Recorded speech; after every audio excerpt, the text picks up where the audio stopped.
Ladies and gentlemen, I give you a warm welcome once again on SLTV Lab.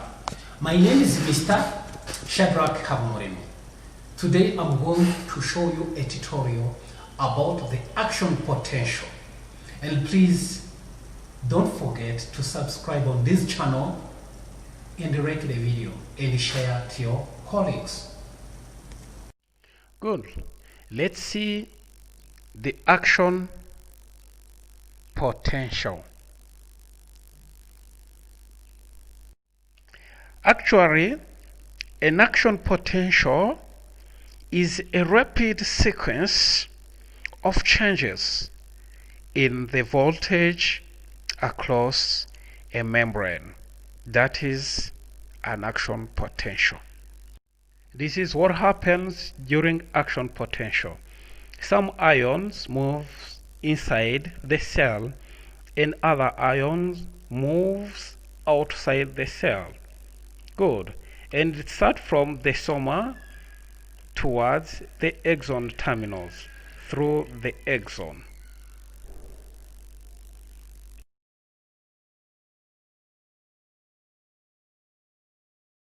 Good. Then the action potential occurs when the membrane potential of a specific cell location rapidly rises and falls. Good. When the membrane potential rises, that is depolarization. And this is caused by a rapid rise in a membrane potential. So during depolarization, there is opening of sodium channels in the cellular membrane, and then these will result in a large influx of sodium ion. Good. And now this is what happens during depolarization. The sodium ions moves inside the cell, all influx of sodium ions, and then the inside of the cell becomes more positive. You see, and the sodium ions are passing at the node of Langier. Good. Now, when the membrane potential falls, it is the opposite of depolarization. So that is repolarization. That results from rapid sodium channel inactivation. You remember, in depolarization, it was activation of sodium ion channels. Now it is inactivation of sodium ion channels. During this time, there is a large efflux, all outward movement of potassium ions resulting from activated potassium channels. Good. And now this is what happens during repolarization. These potassium ions move outside the cell, all efflux of potassium ions, and then the inside of the cell will become more negative again. Now there is what we call hyperpolarization. This is a lowered membrane potential caused by the efflux of potassium ions and closing of the potassium channels. Now, after depolarization, repolarization, and hyperpolarization, there is a resting state. This is when the membrane potential returns to the resting voltage that occurred before the stimulation.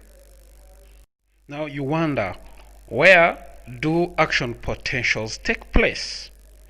Action potentials occur in excitable cells, such as neuron, skeletal muscle cells, cardiac muscle cells, and some endocrine cells or smooth muscle cells. Now let's see the graph of the action potential. Here it is the resting membrane potential.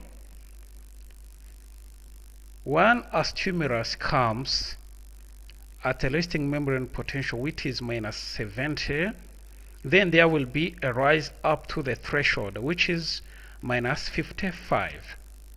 Then if the stimulus is strong enough, there will be depolarization or rise in membrane potential up to the full action potential or the peak of the action potential. Here it is 40. Then the membrane potential will fall. That is what we call repolarization up to the resting membrane potential, which is minus 70. Good. Then below the resting membrane potential, that is what we call hyperpolarization. Then another rise again up to the resting membrane potential, which is minus 70. You see the action potential has this phase. There is a stimulus up to the threshold, then depolarization, that is first, repolarization, hyperpolarization, and resting membrane potential. So guys, thank you for watching. I hope you really liked this tutorial about the action potential. And please don't forget to support this channel by subscribing and liking the video. And give the comment if there is something you would like me to improve, or if there is a topic you would like me to talk about. Please don't forget to give your comment.